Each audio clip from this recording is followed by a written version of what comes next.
Eastern magic അവനിലേക്ക് സ്വാഗതം. ഇപ്പോൾ സാധാരണ വീട്ടമ്മമാർക്കെല്ലാം തന്നെ ഇപ്പോൾ കേക്ക്സ് എന്ന് പറയുന്ന കാര്യം, പലതരം കേക്ക്സ്, ഇപ്പോൾ കപ്പ് കേക്ക് ആണെങ്കിലും അല്ലാത്ത കേക്ക് ആണെങ്കിലും fruit cake, sponge cake, butter cake, ഇങ്ങനെ വ്യത്യസ്തമായ കേക്കുകൾ, പേസ്ട്രീസ്, ഇതെല്ലാം തന്നെ കുക്കീസ് ഒക്കെ ഉണ്ടാക്കാൻ അറിയാം.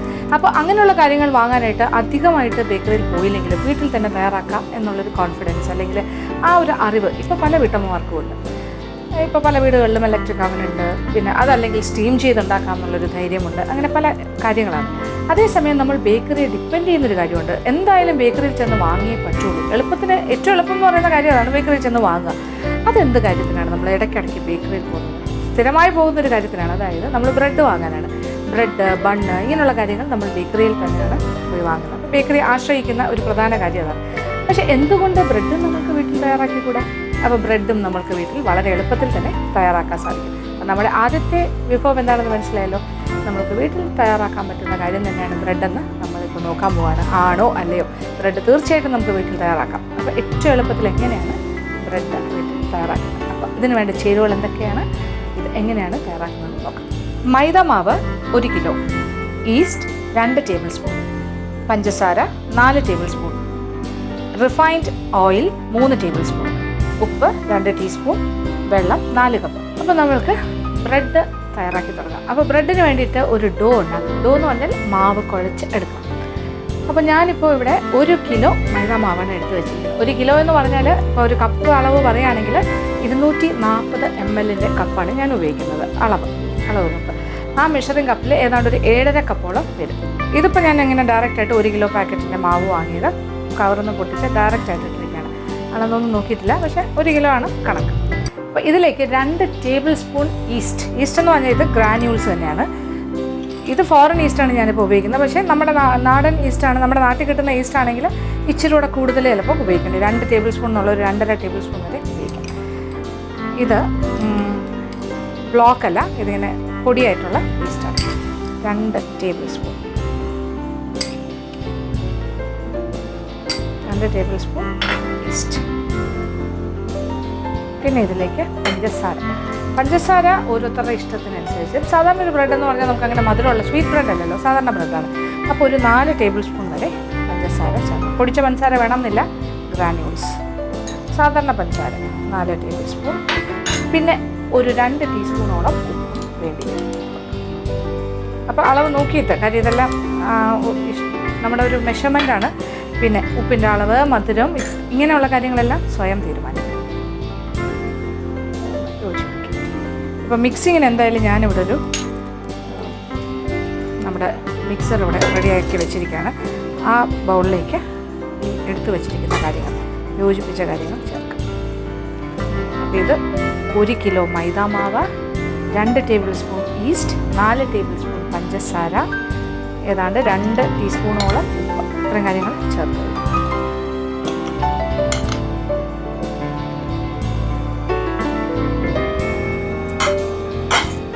ഏതാണ്ട് ആദ്യത്തെ മിക്സി കഴിഞ്ഞു.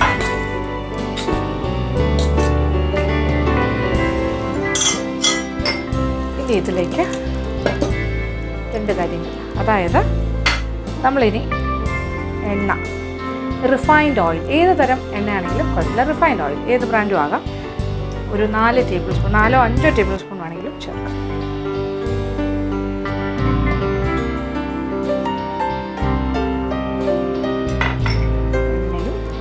അതിനോടൊപ്പം 4 കപ്പ് വെള്ളം. ഇതിപ്പോൾ 4 കപ്പ് വെള്ളം അളന്നതാണ്.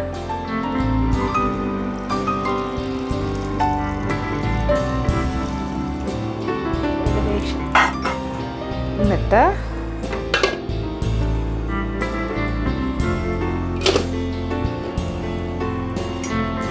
ഇതിപ്പോൾ എന്താ പറയുക, ഇങ്ങനെ മെഷീനൊന്നും വേണം യാതൊരു നിർബന്ധമില്ല. ഇതിപ്പോൾ എന്തെങ്കിലും ഒരു മിക്സർ, ഒരു ബ്ലെൻഡർ ഉണ്ട്, അതുകൊണ്ട് ഉപയോഗിക്കുന്നു.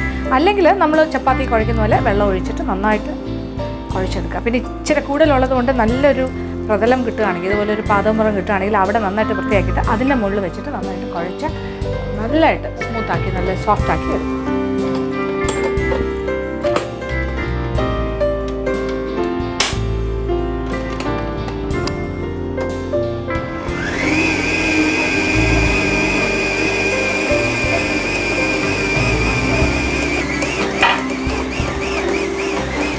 മാറ്റി വെച്ചിരിക്കുന്ന 1 കപ്പ് വെള്ളവും കൂടി ചേർത്ത് കൊടുക്കാം. ഏകദേശം 4 കപ്പ്.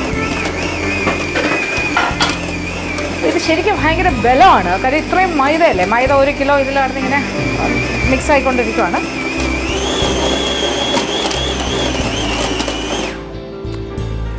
മെഷീനെ അധികം കഷ്ടപ്പെടുത്തുന്നല്ലേ, കുറേ നേരമായി. 5 മിനിറ്റ് പോലും ആയില്ല, ഞാനൊരു 3 മിനിറ്റ്സ്. അത് എല്ലാം കൂടി ഒന്ന് യോജിച്ച് കിട്ടാൻ വേണ്ടി മാത്രമാണ് ഞാനിത് ഉപയോഗിച്ചത്. അത്രയും സ്ട്രെയിൻ നമ്മൾക്ക് കുറഞ്ഞിരിക്കും, പക്ഷേ ഇദ്ദേഹത്തിന് സ്ട്രെയിൻ കൂടി. അപ്പോൾ ഇനി എന്താ ചെയ്യണ്ടേ? നമുക്ക് കൈ കൊണ്ട് ബാക്കി കാര്യങ്ങൾ ചെയ്യാം. ഇനി ഞാൻ എന്തായാലും കുഴയ്ക്കാനായിട്ട് റെഡിയായി നിൽക്കുവാണ്. ഒരു ശക്തി വേണം. എന്തായാലും എൻ്റെ ഒരു വിരലിലെ എല്ലാ മുതിരവും മാറ്റിയിട്ടുണ്ട്. കാര്യം മാവ് നന്നായിട്ടൊന്നും കുഴച്ചെടുക്കട്ടെ. എല്ലാം തയ്യാറെടുപ്പ് ഉണ്ട്. കയ്യിലൊരല്പം എണ്ണ തടവാം. ഒരല്പം എണ്ണയിൽ മുക്കിയിട്ട് മാവ് നന്നായിട്ട് മിക്സ് ചെയ്യും. ഇനിയാണ് ശരിക്കുള്ള നീഡിങ് ആരംഭിക്കുന്നത്. നമ്മൾ ശരിക്കും നന്നായിട്ട് നല്ല ബലം പ്രയോഗിച്ച് നന്നായിട്ട് അമർത്തി പ്രസ് ചെയ്ത് എത്രത്തോളം ശക്തിയുണ്ടോ അത്രത്തോളം ശക്തി നമുക്കിതിൽ പ്രയോഗിക്കാം. നന്നായിട്ട്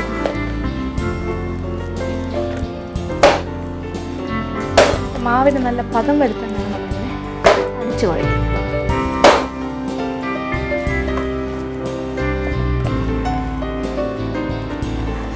ഇതിനെ ഒന്ന് എന്താ പറയുക, ഒരു ഭാഗത്തേക്ക് അടച്ച് മാറ്റി വയ്ക്കുക. അടയ്ക്കുമ്പോൾ ശ്രദ്ധിക്കുക, തിരിച്ച് വെച്ച് അടയ്ക്കണം. പ്ലേറ്റ് ഏത് വെച്ചിട്ടാണ്, കാര്യം ഇതിങ്ങനെ പൊങ്ങി വരും, അന്നേരം ആ പാത്രത്തിലൊക്കെ തട്ടില്ലേ. അപ്പോൾ അത് കണക്കാക്കിയിട്ടാണിത് മാറ്റി. 1 മണിക്കൂർ സമയം AC-യിലൊന്നും വെക്കരുത്, സാധാരണ റൂം ടെമ്പറേച്ചർ ഉള്ള ഭാഗത്ത് വയ്ക്കുക. എന്തായാലും നമ്മുടെ മാവ് ഞാൻ ഒന്ന് ഡബിൾ സൈസായിട്ട് പൊങ്ങാനായിട്ട് മാറ്റി വയ്ക്കാൻ പോകണം, പ്രൂവ് ചെയ്യാനായിട്ട്. അതുവരെ വെയിറ്റ് ചെയ്യുക. ഒരു ഷാർട്ട് മാജിക്. ഇപ്പോൾ 1 മണിക്കൂർ സമയം കഴിഞ്ഞു. അപ്പോൾ നമ്മുടെ ബ്രെഡിൻ്റെ ഡോ ഞാൻ കുഴച്ചത് കണ്ടല്ലോ, നന്നായിട്ട് ആരോഗ്യം മുഴുവൻ ഉപയോഗിച്ചിട്ടാണ് കുഴച്ചത്. അതിങ്ങനെ പൊങ്ങി ശരിക്കും ഡബിളല്ല, ശരിക്കും പറഞ്ഞാൽ ഒരു എത്രയായിരുന്നു അതിൻ്റെ 2 ഇരട്ടി വലിപ്പം ആയിക്കഴിഞ്ഞു. കണ്ടല്ലോ, പാത്രം നിറഞ്ഞ് കവിയുന്ന രീതിയിലേക്ക് ആയിക്കഴിഞ്ഞു. ഇതൊന്ന് തൊട്ടാൽ മതി, അത് താഴേക്ക് പോകും. അപ്പോൾ നമ്മുടെ മാവിനെ ഇനി ഞാൻ എന്താ ചെയ്യാൻ പോകണമെന്ന് അറിയാമോ? ഒന്നുകൂടി കുഴയ്ക്കാൻ പോകണം. അപ്പോൾ കയ്യിലൊരല്പം എണ്ണ ഞാൻ തടവിയിട്ടുണ്ട്. തൊട്ടാൽ മതി, താഴേക്ക് പോകും. ആഹാ, സോഫ്റ്റ് കണ്ടല്ലേ, മാവ് അതിങ്ങനെ പൊങ്ങി ബൾബ് പോലെ ആയതാണ്. ഇതിപ്പോൾ വീണ്ടും ചുരി. ഇനി വീണ്ടും നമ്മളൊന്ന് നന്നായിട്ടൊന്ന് നീഡ് ചെയ്യാം, നന്നായിട്ടൊന്ന് കുഴയ്ക്കാം. കണ്ടല്ലോ, ഇതാണ് സംഗതി. ഇതിൽ നിന്നും ശരിക്കും പറഞ്ഞാൽ നമ്മുടെ ബ്രെഡ് ഉണ്ടാക്കുന്ന ടിന്ന് ഏതാണോ വലിപ്പം അതനുസരിച്ചിട്ടാണ് ചെയ്യേണ്ടത്. ഞാൻ എൻ്റെ കയ്യിലുള്ള കാണിച്ചു ഏതാണ് നമ്മുടെ ഇരിക്കുന്ന ബ്രെഡ് ടിൻസ്. ഇതിപ്പോൾ 2 സൈസാണ്. ഇത് ചെറിയ ബ്രെഡ്, ഇത് വലിയ ബ്രെഡ്. അതിനുള്ള അളവ് ഈ വലിയ ബ്രെഡിൻ്റെ മുകളിൽ ചെയ്യുകയാണെങ്കിൽ ഈ അളവിൽ നിന്നും 3 വലിയ ബ്രെഡ് ഉണ്ടാക്കാൻ സാധിക്കും. അപ്പോൾ നല്ല ശരിക്കും ഇത്രയും വലുപ്പത്തിനുള്ള ബ്രെഡ്, അത്രയും സൈസുള്ള ബ്രെഡ് വേണ്ടെന്നുണ്ടെങ്കിൽ 4 എണ്ണം വരെ ഉണ്ടാക്കാം. ഈ സൈസാണെങ്കിൽ എനിക്കൊന്ന് 5 എണ്ണം വരെ ഉണ്ടാക്കാൻ സാധിക്കും. അപ്പോൾ ബ്രെഡ് ടിന്ന് നമ്മൾ തയ്യാറാക്കുന്നതും കേക്ക് ടിന്ന് തയ്യാറാക്കുന്ന പോലെ തന്നെയാണ്. അതായത് ഇങ്ങനെ ടിന്ന് എടുത്തിട്ട് ആ ടിന്നിലേക്ക് ഒരല്പം എണ്ണ തടവുക, വെണ്ണയ്ക്ക് പകരം എണ്ണ. എന്നിട്ട് അതിലേക്ക് മൈദ മാവ് ഇങ്ങനെ ഡസ്റ്റ് ചെയ്ത് ഇങ്ങനെ വിതറി എല്ലാ ഭാഗത്തേക്കും ആക്കിയിട്ട് എക്സസ് കൂടുതലായിട്ടുള്ള മാവ് തട്ടിക്കളയുക. അങ്ങനെയാണ് തയ്യാറാക്കിയെടുക്കുന്നത്. ഇനി ഇതിൽ നിന്നും ആവശ്യാനുസരണം, ഞാൻ പറഞ്ഞില്ല ഇത് 3 വലിയ ബ്രെഡാണെങ്കിൽ 3 വലിയ ബ്രെഡ്, അതിനനുസരിച്ചിട്ടുള്ള മാവ് എടുക്കുക.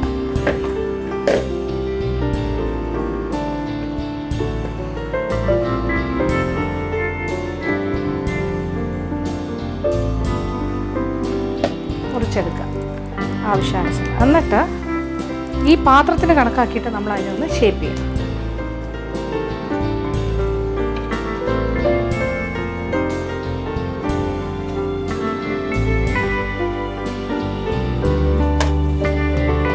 അപ്പോൾ ബ്രെഡിൻ്റെ ഡോ നമ്മൾ ഒരു ടിന്നിലേക്ക് മാറ്റി കഴിഞ്ഞു. ഇനി ഈ ടിന്ന് അനക്കാണ്ട് നേരത്തെ വെച്ചതുപോലെ തന്നെ AC റൂമിലല്ല, AC ടെമ്പറേച്ചറിലുമല്ല, റൂം ടെമ്പറേച്ചറിലേക്ക് മാറ്റി വയ്ക്കുക. അല്പം ചൂട് കിട്ടുന്ന രീതിയിൽ തന്നെ ഏതാണെങ്കിലും ആ റൂമിൽ ഒരു ചൂടുണ്ടാവുമല്ലോ. വീണ്ടും ഒരു 10-20 മിനിറ്റ് വയ്ക്കുമ്പോൾ ഇതും ഇങ്ങനെ പൊങ്ങി വരും. അതിനെ പ്രൂവ് ചെയ്യാനായിട്ടൊരു സമയം കൊടുക്കാം.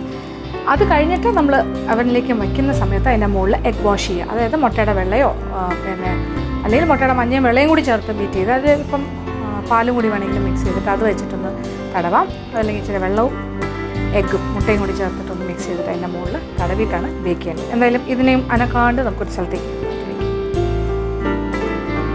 അങ്ങനെ നമ്മൾ 2 ബ്രെഡ് ടിന്നിലും ബ്രെഡിൻ്റെ മാവ് നിറച്ച് കഴിഞ്ഞു. നിറയ്ക്കാന്ന് പറഞ്ഞാൽ അതിൻ്റെ ഒരു 1/4 ഭാഗം, ഒരു 1/4 ഭാഗം വരുന്ന അത്ര രീതിയിൽ വെക്കാവുള്ളൂ. കാര്യം ഇത് ഇങ്ങനെ ഡബിൾ സൈസ് ആകുമല്ലോ. എന്തായാലും ഒരു 10-20 മിനിറ്റ് സമയം കൊടുക്കുക, ഇതൊന്ന് പൊങ്ങി വരട്ടെ.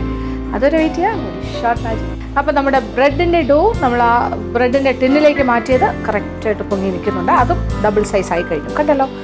ഈ രീതിയിലായി കഴിഞ്ഞു. ഇനി ഇത് അധികം അനക്കരുത്. ഇത് ശരിക്കും ഇത് നന്നായിട്ട് പൊങ്ങി കഴിഞ്ഞാൽ ഇനി നമ്മളിത് അധികം ഒലയ്ക്കാൻ പാടില്ല.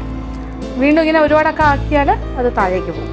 അപ്പോൾ ഇനി ഇതിൻ്റെ മുകളിൽ വളരെ സാവധാനം ഒരു ബ്രഷ് കൊണ്ട് ചെയ്യുന്നതാണ് ഏറ്റവും നല്ലത്. ഒരു എഗ് വാഷ് കൊടുക്കുക. മുട്ട എഗ് വൈറ്റ് മാത്രമാകാം, അല്ലെങ്കിൽ മുട്ടയുടെ മഞ്ഞ മാത്രമാകാം, അല്ലെങ്കിൽ മുട്ട മുഴുവനായിട്ട് എടുത്തിട്ട് ഒരല്പം വെള്ളം അല്ലെങ്കിൽ ഇച്ചിരി പാല് ചേർത്തൊന്ന് ബീറ്റ് ചെയ്യാം. ഇത് എഗ് വാഷിനുള്ളതാണ്. അതായത് മുട്ട ഒന്ന് മുകളിൽ പുരട്ടുകയാണ്. സ്പൂൺ വെച്ചിട്ട് വളരെ സാവധാനം പ്രസ് ചെയ്യാണ്ട് ഇതിൻ്റെ മുകളിലായിട്ട് ഇങ്ങനെ പുരട്ടി കൊടുക്കുക. അപ്പോൾ ഇതിനൊരു ഗ്ലേസിങ്ങും, ഇത് ബേക്കായി കഴിയുമ്പോൾ ഒരു ഗ്ലേസിങ്, ഒരു ലൈറ്റ് ബ്രൗൺ, ഒരു ഗോൾഡൻ കളർ കിട്ടാനാണ് ചെയ്യുന്നത്. ഇനി വേറെ ഒന്നും ചെയ്യാനില്ല. ഇലക്ട്രിക് അവനിലേക്ക് മാറ്റുന്നു.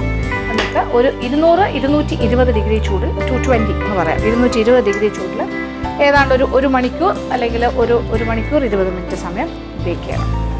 നോക്കുക, ബ്രെഡ് പാകാവണം.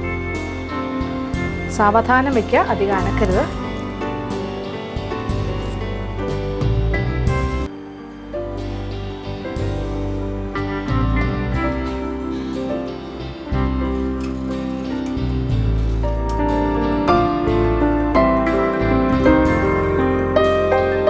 ഇപ്പം നമ്മളുടെ ബ്രെഡ് കറക്റ്റ് പാകത്തിന് ബേക്കായി കിട്ടി.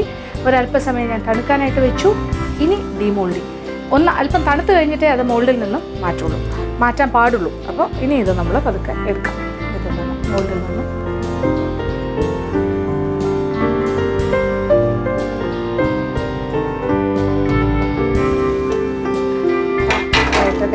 നമ്മളുടെ ബ്രെഡ് റെഡിയായി വന്നു. ഇതൊരു ബേക്കറിയിൽ ഉണ്ടാക്കുന്ന ബ്രെഡ് പോലെ തന്നെ. ഇനി നമുക്ക് കഷ്ണങ്ങളായിട്ട് മുറിക്കാം. അതിപ്പോൾ തണുത്ത് കഴിഞ്ഞാൽ നമ്മൾ ഇങ്ങനെ മോൾഡിൽ നിന്നും മാറ്റാൻ പാടില്ല. ഇത് ഏറ്റവും ലളിതമായ രീതിയിൽ ഒരു വീട്ടമ്മയ്ക്ക് എങ്ങനെ ഒരു ബ്രെഡ് തയ്യാറാക്കാം എന്നാണ് നമ്മൾ ഇപ്പം പരീക്ഷിച്ച് മനസ്സിലാക്കിയത്. തീർച്ചയായിട്ടും പരീക്ഷിക്കുക.